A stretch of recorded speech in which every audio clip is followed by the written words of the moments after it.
বিবাহ সূত্রে green card নিয়ে মার্কিন যুক্তরাষ্ট্রে যাওয়া আর সহজ হবে না। মার্কিন যুক্তরাষ্ট্রে গ্রিন কার্ড পাওয়ার প্রক্রিয়ায় ডোনাল্ড ট্রাম্প প্রশাসন বেশ কিছু কঠোর পরিবর্তন এনেছে, যা বাংলাদেশি অভিবাসীদের মধ্যে উদ্বেগ সৃষ্টি করেছে।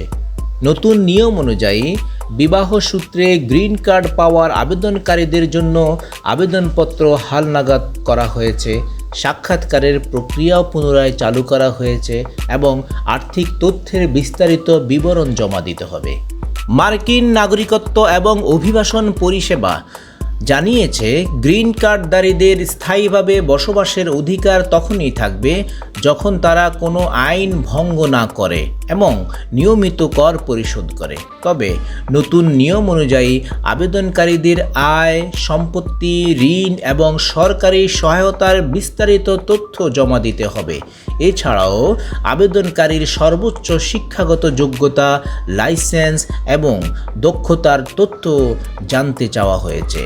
ইমিগ্রেশন আইনজীবী র্যাচেল আইনবার্ন জানিয়েছেন, এই পরিবর্তনগুলো মূলত ভয় দেখানোর কৌশল হিসেবে কাজ করতে পারে, যাতে কম আয় বা শিক্ষা না থাকা ব্যক্তিরা আবেদন করতে নিরুৎসাহিত হন।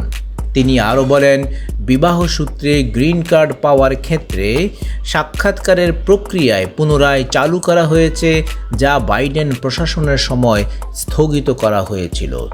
এই পরিবর্তনের ফলে বাংলাদেশি অভিবাসীরা গ্রিন কার্ড পাওয়ার ক্ষেত্রে আরও কঠিন পরিস্থিতির মুখোমুখি হতে পারেন, বিশেষ করে যাদের আর্থিক অবস্থা দুর্বল বা শিক্ষাগত যোগ্যতা কম। তাদের জন্য এই নিয়মগুলো একটি বড় বাধা হয়ে দাঁড়াতে পারে। যুক্তরাষ্ট্রের এক মুখপাত্র জানান, যুক্তরাষ্ট্রে বসবাস এবং কাজের জন্য যারা অভিবাসন সুবিধা চান, তারা যেন জননিরাপত্তার জন্য হুমকি না হন, জাতীয় নিরাপত্তার ক্ষতি না করেন বা ক্ষতিকর মার্কিন বিরোধী আদর্শ প্রচার না করেন, তা নিশ্চিত করার জন্য কঠোর স্ক্রিনিং এবং যাচাইকরণ ব্যবস্থা বাস্তবায়ন করতে যুক্তরাষ্ট্র প্রতিশ্রুতিবদ্ধ। যুক্তরাষ্ট্রের এক আইনজীবী আশঙ্কা করে বলেন যে, ট্রাম্প প্রশাসন আরও কঠোর অভিবাসন নীতি বাস্তবায়ন করতে পারে, যার মধ্যে আবেদনকারীদের সোশ্যাল মিডিয়ায় যে তথ্য থাকে সেই তথ্যগুলিও চাওয়া হতে পারে এবং সেই তথ্য অন্তর্ভুক্ত থাকতে পারে। এই পরিস্থিতিতে বাংলাদেশি অভিবাসীদের জন্য মার্কিন যুক্তরাষ্ট্রে স্থায়ীভাবে বসবাসের স্বপ্ন ভেস্তে যেতে পারে বলে মনে করা হচ্ছে। Bangla voice news explanation.